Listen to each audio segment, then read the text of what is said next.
औज़ु बिल्लाहि मिनश्शैतानिर्रजीम बिस्मिल्लाहिर्रहमानिर्रहीम। जिस तरह हमने गुज़श्ता वीडियो में बयान किया कि दौरान हमल कुछ ऐसे अमाल हैं कि जो 40 रोज़ा अमाल के नाम से मारूफ़, उनको हमने गुज़श्ता वीडियो में बयान किया।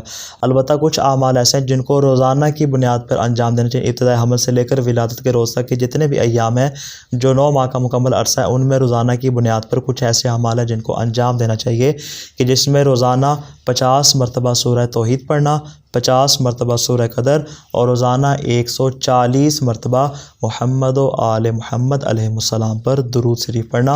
ये कुछ ऐसे अमाल हैं जो कि रोज़ाना की बुनियाद पर हामिला औरत अंजाम दे। अलबत्ता इसके अलावा हमारे पास कुछ ऐसे ख़ास अमाल हैं जो कि महीनों के ऊपर तकसीम किए गए, जैसे कि पहले महीने के अमाल हैं, दूसरे महीने के अमाल हैं, तीसरे के अमाल इला आखिर, यानी 9 माह के अमाल उनको मुकम्मल तौर पर बयान किया गया कि इन महीनों में इन अमाल को अंजाम दिया जाए। आज की वीडियो में इंशाल्लाह बयान करेंगे कि हमल के पहले महीने में कौन कौन से अमाल को अंजाम दिया जाएगा। सबसे पहला अमल है जुमेरात और जुमा को सूरह यासीन और सूरह साफ़ात की तिलावत करके अपने शिकम के ऊपर दम करना, ये पहला अमल है।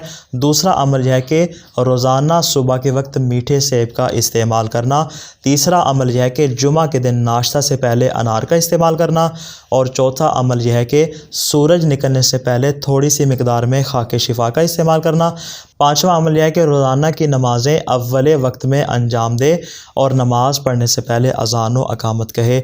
अलबत्ता जब अज़ान व अकामत कहेगी तो अपने पेट पर हाथ रख के अज़ान व अकामत को कहा जाएगा। और छठा अमल यह है कि 2 मुख्तलिफ़ औकात में जब भी कोई चीज़ इस्तेमाल करें, मिसाल के तौर पे सुबह का नाश्ता करे या शाम का खाना खा रही है, तो 2 यानी सुबह को भी और शाम को भी क्या करे, खाना खाने से पहले सूरह मुबारक क़दर की तिलावत करना। ये 6-7 अमाल हैं जो कि पहले महीने के साथ मखसूस हैं। अस्सलामु अलैकुम व रहमतुल्लाहि व बरकातुहू।